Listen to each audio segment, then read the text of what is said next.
Hi, Shannon Waller here, and welcome to this edition of Inside Strategic Coach. Today we're going to talk about something that is pretty fascinating, and that, Dan, is how you live your simple, productive, and satisfying life. Now, I really love that you've outlined the 7 key things that you make sure that you do, how you organize yourself.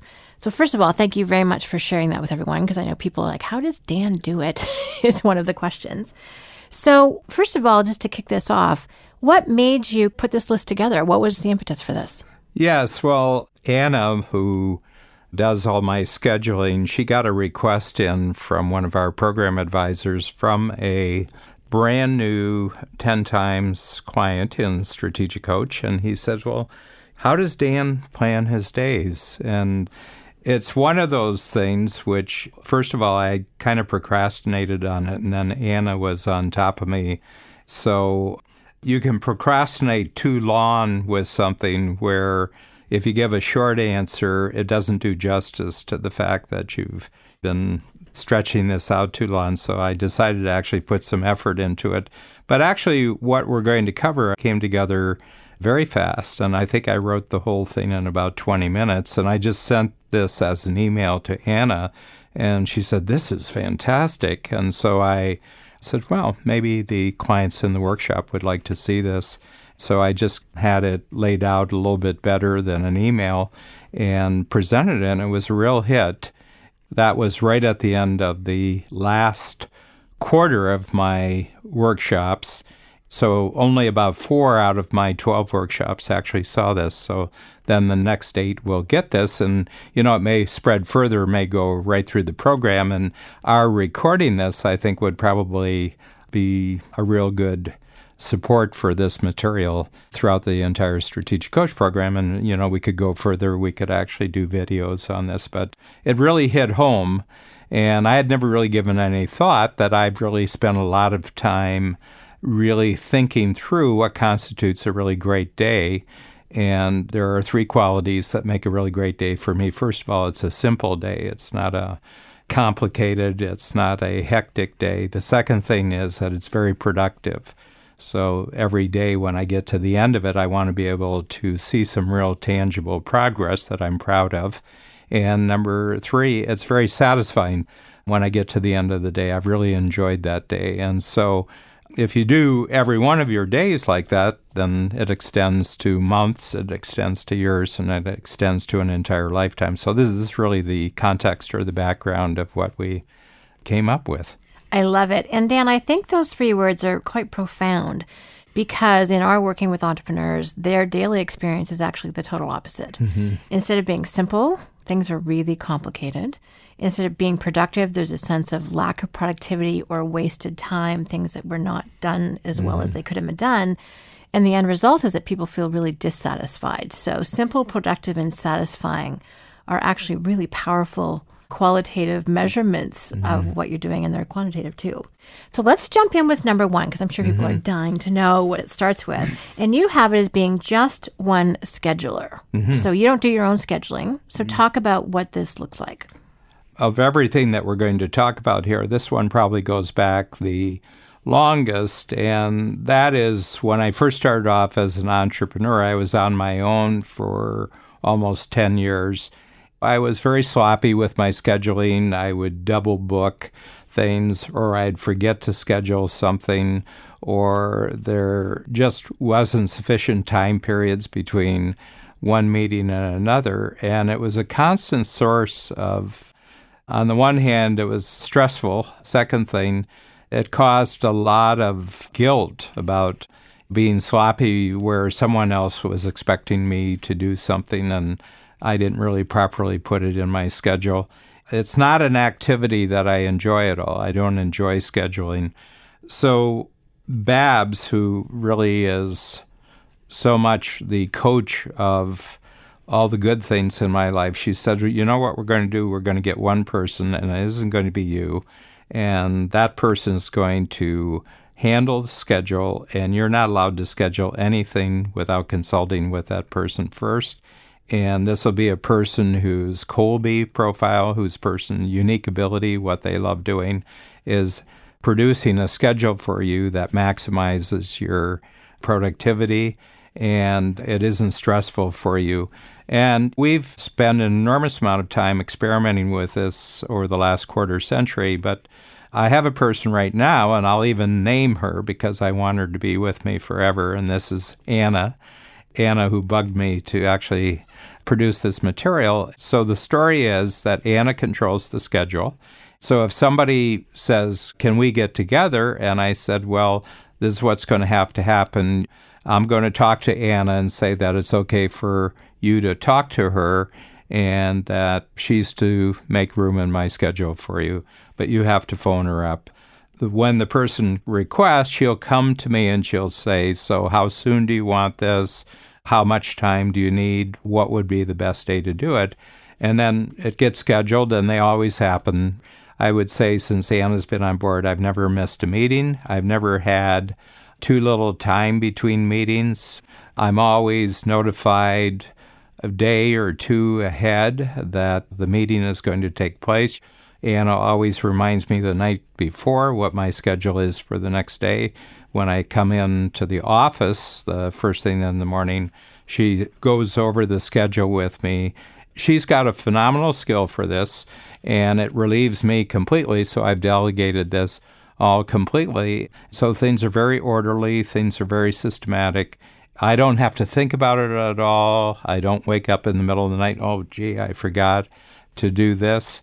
There's just this one person with superb skill at the center of my life. And the way I look at it is Anna is one of my skills. Okay, Dan always shows up on time. Dan always does what he says he's going to do. Dan always finishes what he starts. He himself has none of those skills, but with Anna's help, I have those skills as part of my overall capability. I love it. And just to echo that, because I have my own Anna, which is in the form of Nicole. Mm-hmm.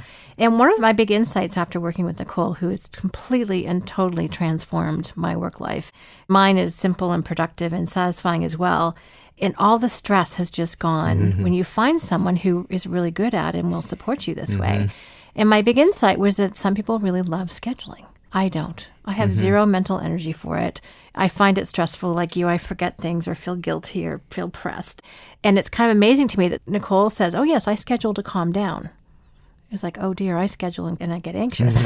So I want everyone listening to know that there are people out there that love nothing more than to put things into time and into your calendar and have a whole skill about orchestration. And they don't mind going back and checking, and they're good with revising things.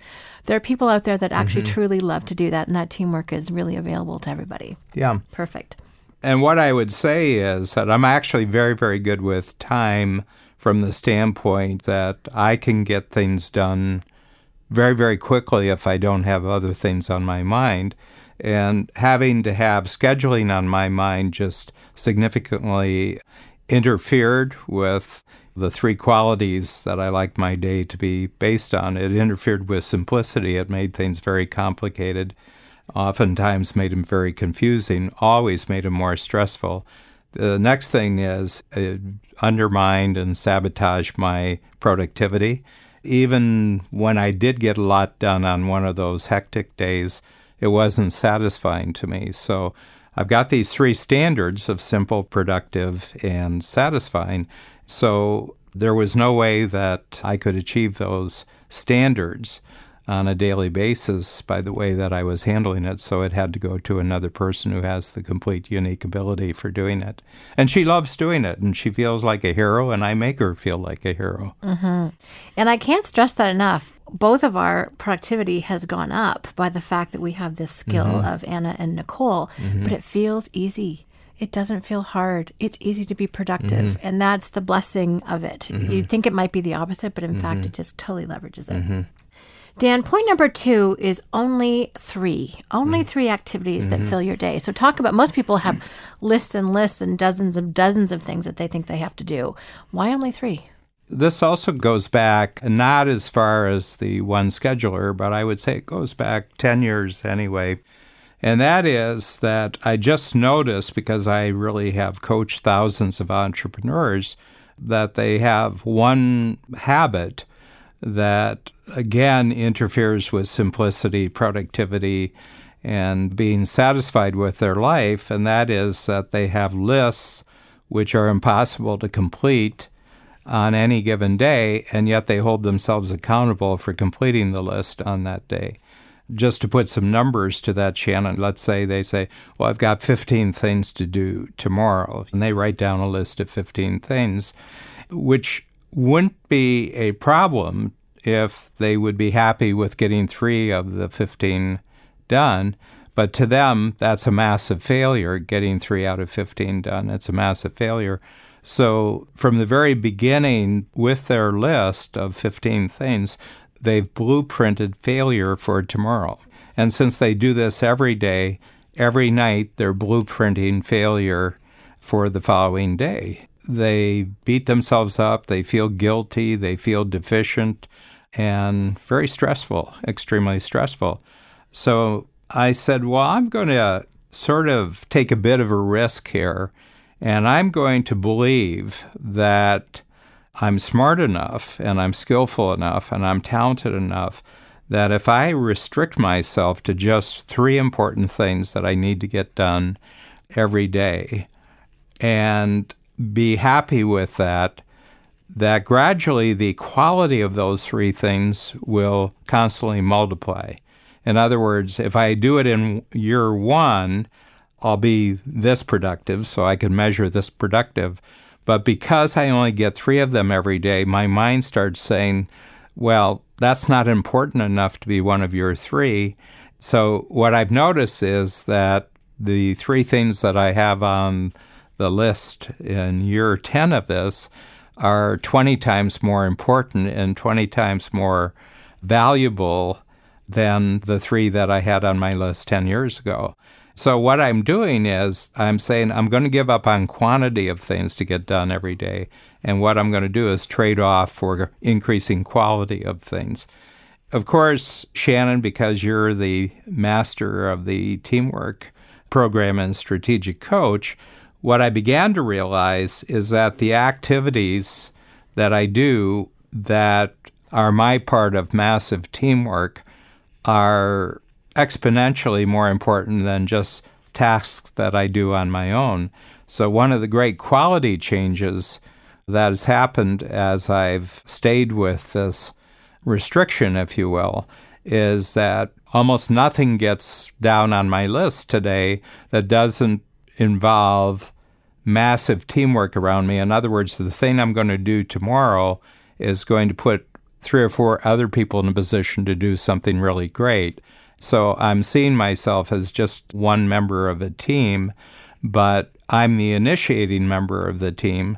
So my job is to do one thing tomorrow that initiates teamwork for many other people. So that's been a really interesting transformation. And the other thing is that there's no time thing about the things that I'm doing. For example, many times I've come in and with working just 2 hours from around 9 o'clock to 11 o'clock in the morning, I get my 3 things done. And as far as I'm concerned, the day is 100% at 11 o'clock in the morning. I can do anything I want with the rest of the day and feel that I had a completely productive day and it was a very satisfying day. So if I decided just to leave work at that time and go and read a novel or go walking or go exercising or go exploring something, I'm freed up to do that. But the math of this is very, very interesting. So all of our listeners know the time system, our free days, focus days, and buffer days. So in an ordinary year, not a leap year, but an ordinary year, there are 365 days. And Babs and I take 155 free days off. So when we start the year, we actually only have 210 working days. So those 210 working days are broken down into 180 focus days and 30 buffer days.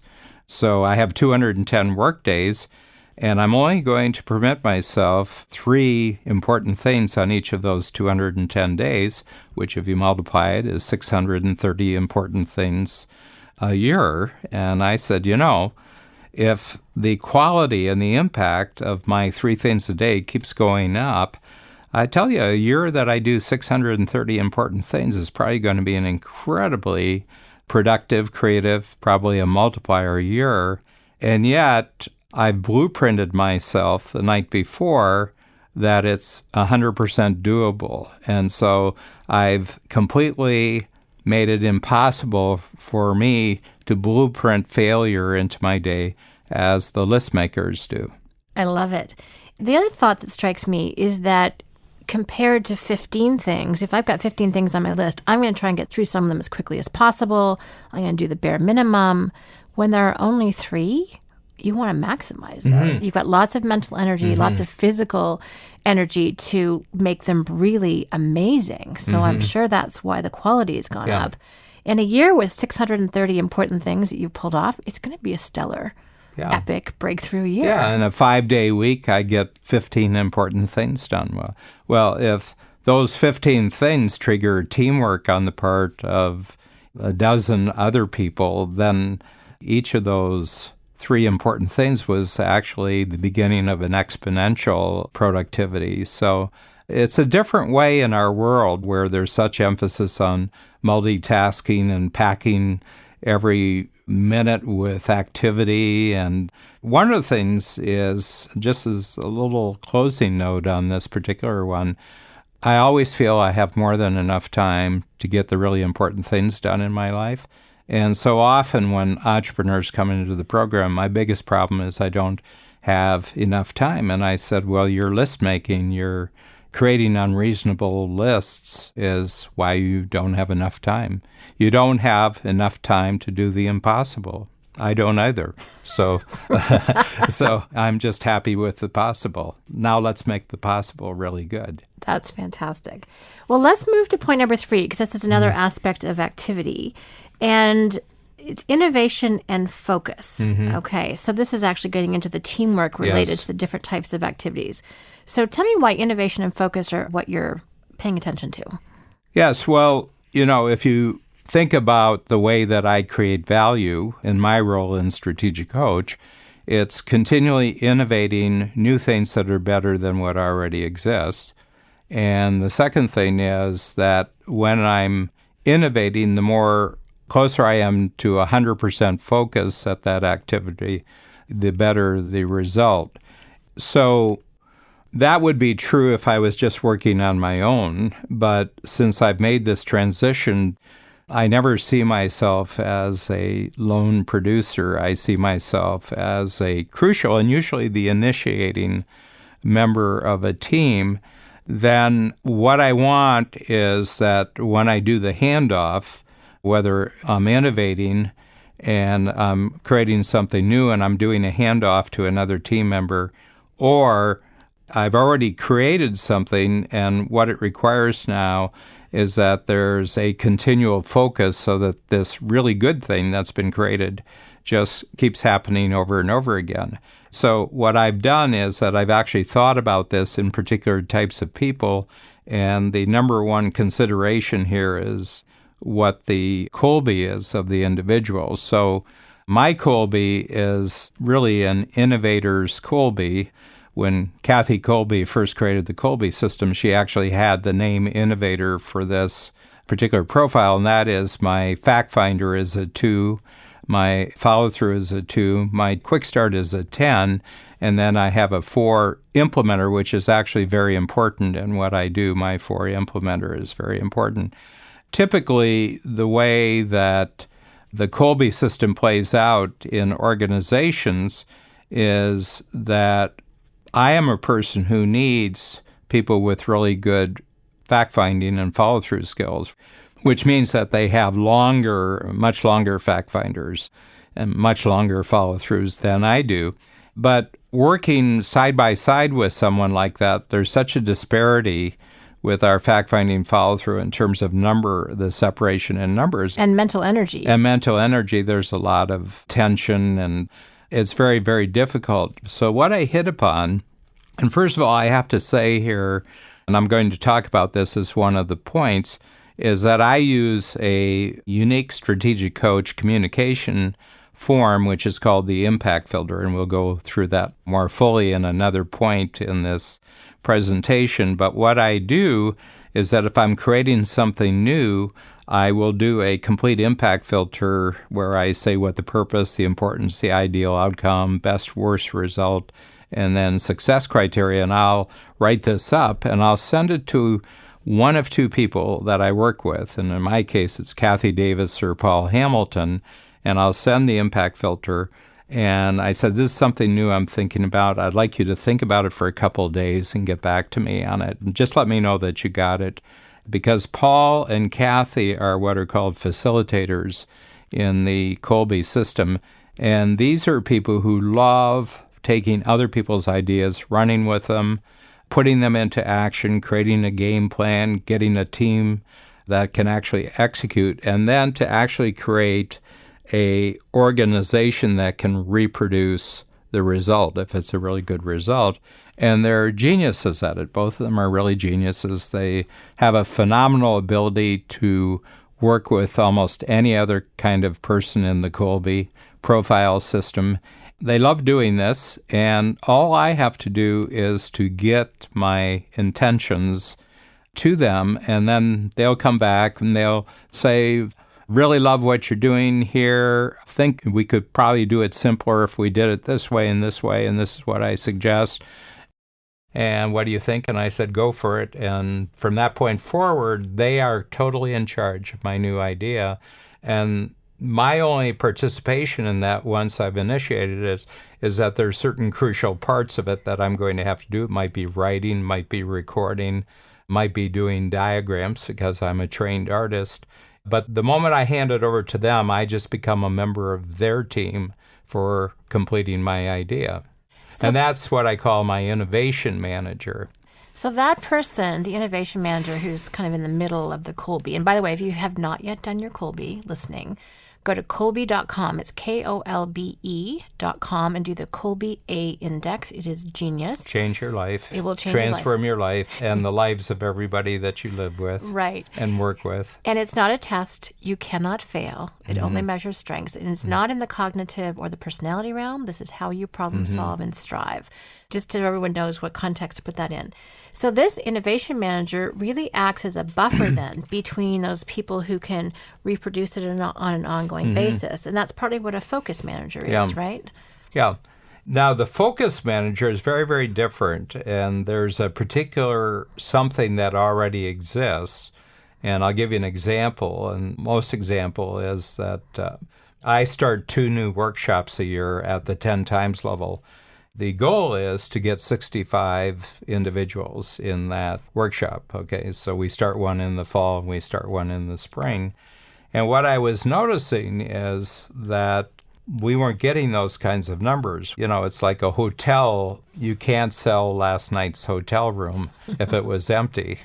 And I said, you know, we have seats that are not being filled in the 10 times program. And I said, I need someone who is on this goal day in, day out, and is working with the salespeople and is working with the program advisors, has 65 boxes to fill, and this person just comes in, and this is all they do, half year at a time, and fill that in. And so I put together an impact filter describing what the project was, what the person's role was.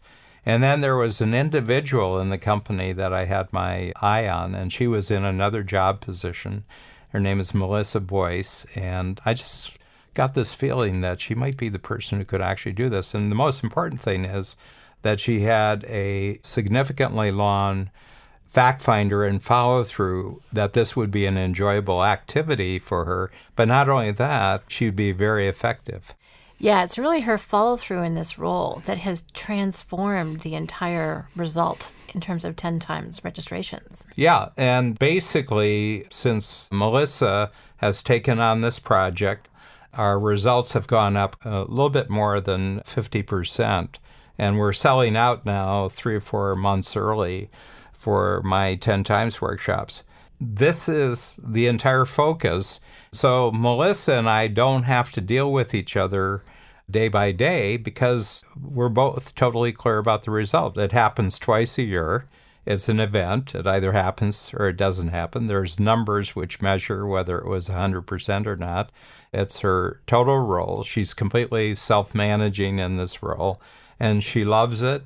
Another one is the creation and the constant improvement of our videos. And so I put together an impact filter saying I would like someone who was just 100% focused on increasing the quantity of the videos where I'm being interviewed and also the quality. So I'm getting better as a result of this person's coaching. And the other thing is that the techniques that we're using are getting better and better. And I worked with one of my team members by the name of Suvi Sue, and I just laid it out. She said, I love this.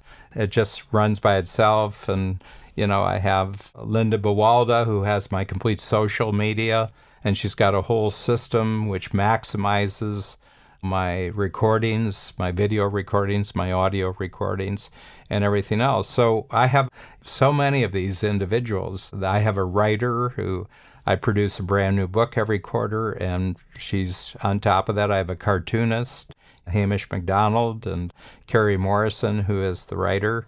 But it's all defined by an impact filter, and once I've defined it, I don't have to manage it. It's totally self-managing. But they all have Colbys that it wouldn't be all necessarily that great for me to work with them every day where we were trying to make decisions every day. There's no decisions to be made. We know the system. They just have to do it to get better. So I call these focus managers. And what it allows me to do, Shannon, and you'd really appreciate that because you've really pioneered Colby inside Strategic Coach and among all the clients and their teams, is that allows me as a 2 fact finder, 2 follow through, 10 quick start, it allows me to maximize my teamwork with people whose Colby profile might be in great stress or conflict with mine, and yet there is no stress or conflict. And that's such a profound insight. I'm passionate about entrepreneurial teamwork, as you've said. And anytime you have a difference of 3 or more in any of those, fact finder, follow through, quick start, implementer, there's a real potential for conflicts because of how you problem solve is so different than the other person. So the fact that it's your innovation managers that can deal with the uncertainty. If something's brand new, it goes to the top of their list, not the bottom, which it would with a different type of profile. And they're the ones, if you make it up, they love nothing more to make it real. Yeah. Once it's proven itself, the idea, the project, then you've got the focus managers to make it recur. And that is just such a powerful model. And in terms of what we see and we hear about all the time in our workshops is the fact that entrepreneurs get so frustrated. They've got fabulous people on their team, but they can't talk to them. The team members' eyes glaze over when they come back with a new idea from their workshops or what have you. And it's this innovation manager is that incredible translator between the make-it-up person and the make-it-real person. So that's just a phenomenal, phenomenal distinction. Let's move on to point number 4. And you've actually really talked about it a little bit, and that is the 630 achievements per year. Want to add anything to what you were saying earlier? Because I think it's such an interesting point about what you hold yourself accountable to. Well, people can make their life ahead of them a lot more predictable than they think they can, and one of the ways that Babs and I do it is that we always have 155 days that are free in a year. I always have 180 focus days, and I always have 30 buffer days. And that's absolutely predictable. It goes into the schedule. So we've taken what for a lot of people is this vast area of uncertainty, and you never know what's going to happen from one year to the next. And I said, I know what's going to happen from one year to the next. I know exactly how each year is going to be structured. So it's not that I know the events in that year, but I know the time structure for that. So someone says, boy, I'm really hoping for a productive year.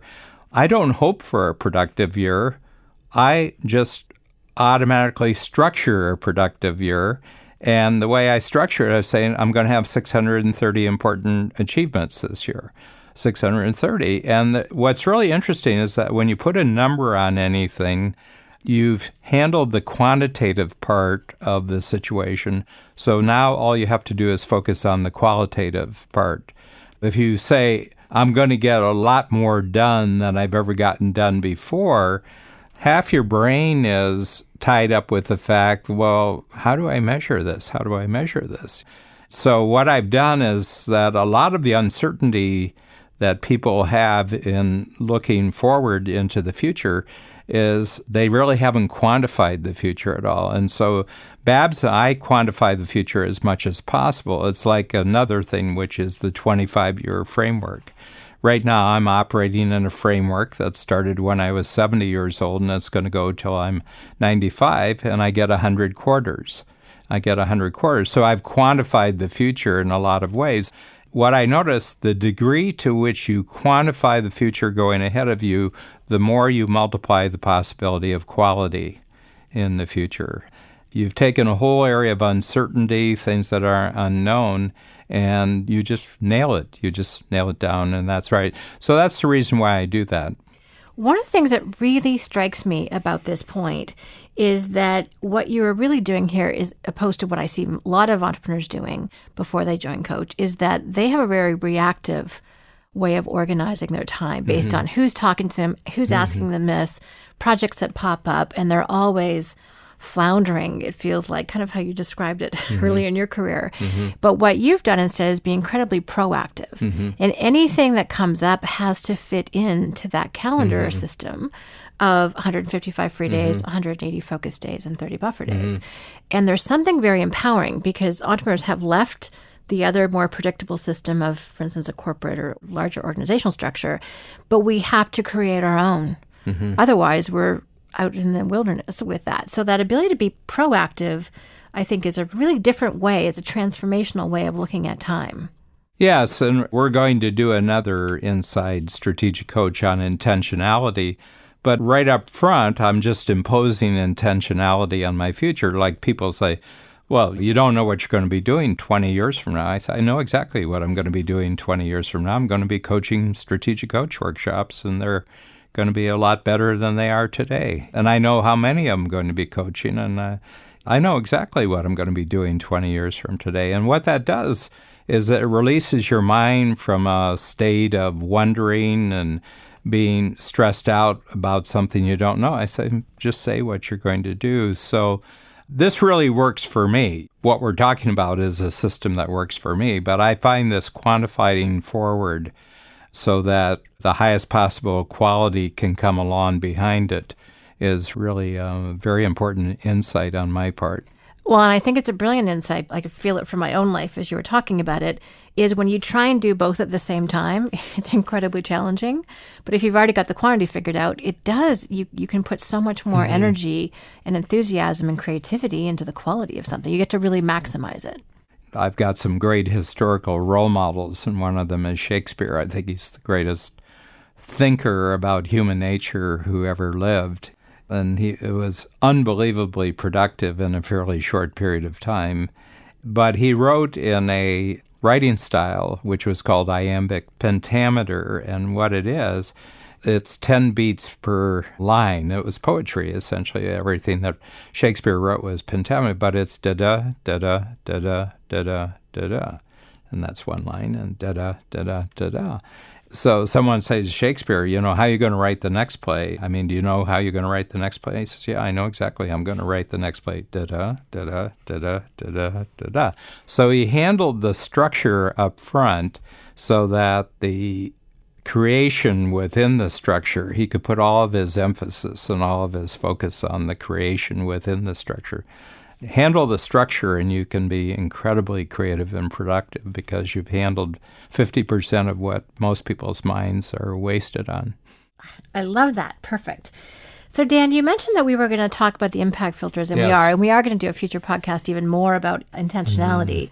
But one of the things that you say is that you are passionate about using the impact filter as your best means of communication and planning for everything you do. So let's describe it briefly and talk about why that's true. My greatest frustrations historically as an entrepreneur, and this goes back to 1974 when I launched my first version of coaching, was that one is that I didn't have very much help. I had almost zero help when I first started, so I didn't have any team around me. And the other thing was that I had a hard time marketing the whole idea of coaching back in the 1970s. It wasn't something that was part of the business world. It was in sports, it was in the arts, but it wasn't in the business world. So there was this enormous frustration about how do you get clearly what it is that you're trying to achieve, whether you're dealing with a prospect or a client, or you're dealing with people who might be providing you with certain things that you needed to run your business. So over the years, I've experimented with various forms of doing this, but one day I created this form called the impact filter, and I really hit the mother lode with this one form, and I have myself not only as proof of that, but literally thousands of other people, because we've created this as a structure that anyone can use. It's simply that before you try to communicate something to somebody in your work, whether it's backstage with your team or front stage with your paying customers and clients, spend a half hour going through a thought process where it's just a series of boxes, either on a sheet of paper or it's on a software program, where you write down what the project is. And I see life as projects, the continual flow of projects.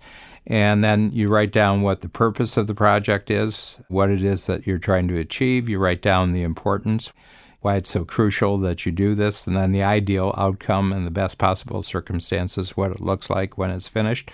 And then you say to yourself, and you explain to yourself, what's the worst that's going to happen if I don't move forward on this? And what's the best that's going to happen? And what you tap into there, Shannon, is the emotions.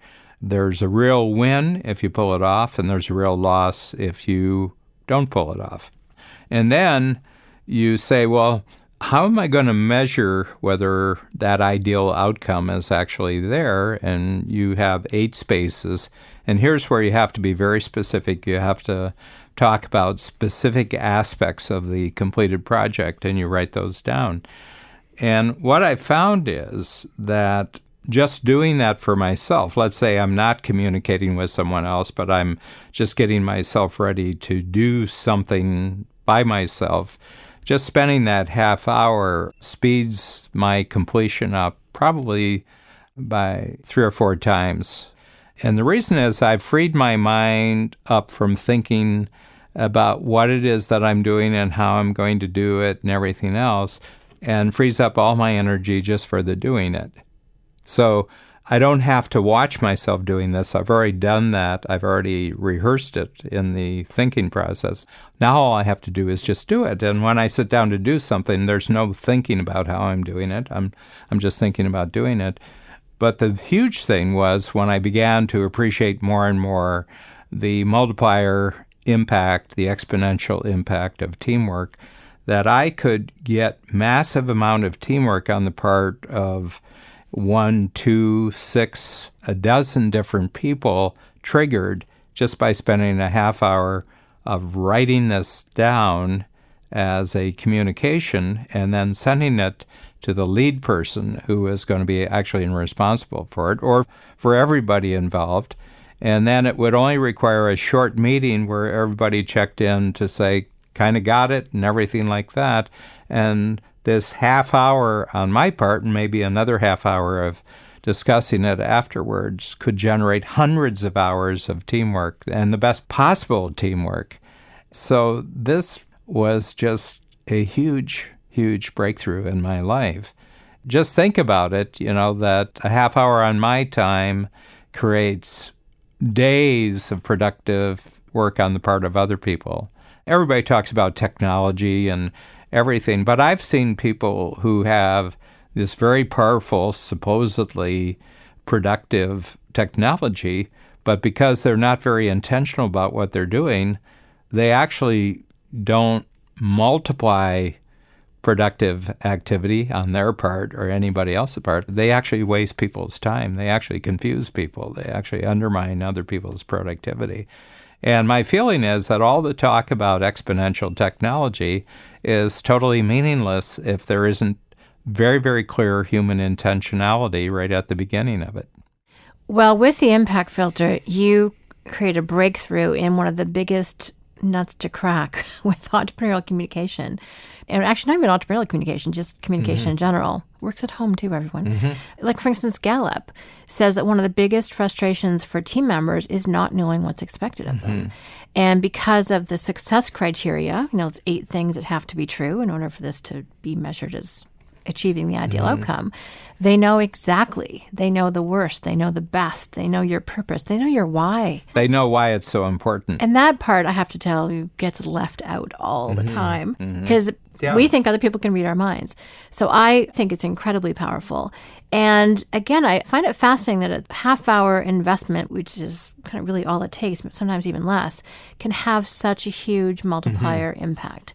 My other experience with the impact filter is, and I'm sure this is true for anyone who are the idea people, is that you have an idea, but as I think through and answer the questions on the impact filter, I get so much clearer. It's not a form to regurgitate something that's already thought out. I get smarter and I get clearer on what I actually want. And that is such a huge win. I get even more bought in, or if I'm not, I don't do the project. So the fact that there's a thinking process, which is, again, only available within Strategic Coach, to help me do that is just profound. I love something where at the very end compared to the beginning, I'm smarter about my own idea. That is just a gem. Now, Dan, you also will not start any meetings without an impact filter or have a meeting without an impact filter. So talk about why that's so important to you. Well, it's just an observation, Shannon. I'm in my 70s, so I've had a lot of meetings in my life within Strategic Coach or outside of that. And I notice that the purpose of most meetings is actually for everybody to get together and figure out what the purpose of the meeting is. Not productive. Yeah. And the reason for that is that no one will take responsibility for actually stating what the purpose of the meeting is, why the meeting is so important, and when the meeting is over, what will be the measurable result that says that it was a successful meeting. So I'm very, very clear of the huge value of the impact filter in everything that I'm doing personally. I said, if you want my participation in a meeting, here's the condition, and that is at least 24 hours before the meeting, I have to receive an impact filter from the person who most wants the meeting, telling me what the why is and why it's so important and what the measurable results are, not of the meeting, but the thing that the meeting is about to discuss. What's really, really interesting, and a lot of entrepreneurs aren't real clear about this, is a lot of team members have been trained by the entrepreneur to schedule a meeting so that they can delegate something to the entrepreneur. And there's 2 things that they want to delegate to the entrepreneur. One is thinking, and the other one is decision-making. My sense is that if my team is getting better, I can measure they're getting better by 2 things. They're becoming better thinkers, and they're becoming better decision-makers. So by allowing them to have meetings where there's no purpose, I'm actually undermining their ability to grow as an individual.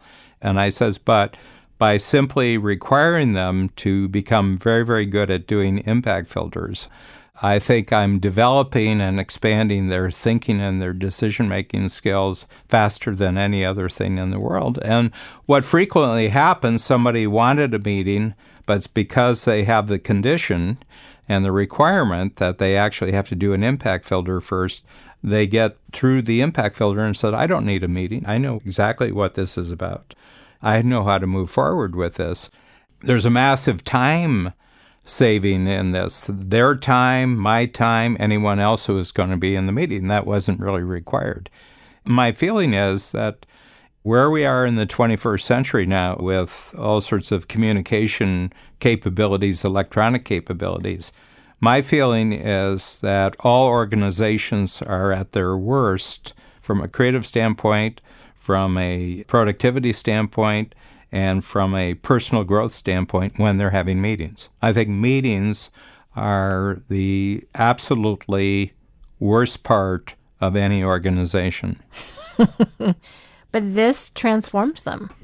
It can eliminate a meeting, but I also love the fact that it can compress it down to only the most essential things, which is really making sure the teamwork is clear in terms of executing on that.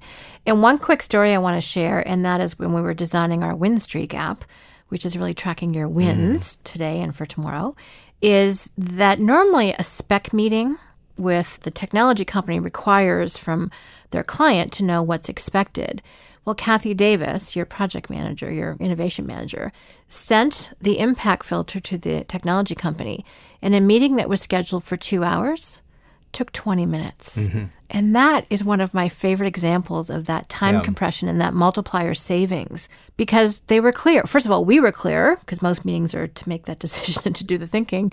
And they just had to ask a few clarification points, and they were good to go. That's profound. Yes. Using it with vendors, using it internally. Why are we making a new hire? Why are we taking this on board? Why are we stopping doing something?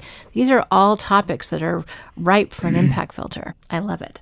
All right, Dan, point number 7, which is one of my very favorites, and that is to stay inside your unique ability. Why is that so important for living a simple, productive, and satisfying life? One of the things is that I see human beings as resources. And along with that thought is I never see the humans who work with me or inside the team, I never see human beings as a cost. I always see human beings as an investment. Okay, so applying the same logic to myself, that is that I'm a resource inside of Strategic Coach, and I'm a big investment inside Strategic Coach. So just from the standpoint of thinking about Dan Sullivan from a company standpoint, you would want to maximize the value of the resource called Dan Sullivan. And therefore, you could draw a circle where if he's inside that circle, he's at his very best and he's producing the biggest and best results. And this is accelerating over time. So one of the most important strategies of Strategic Coach as a company is make sure Dan is in his circle. And that circle in Coach we call your unique ability, which actually consists of very few activities. And in my case, one of them is coaching entrepreneurs at the highest level.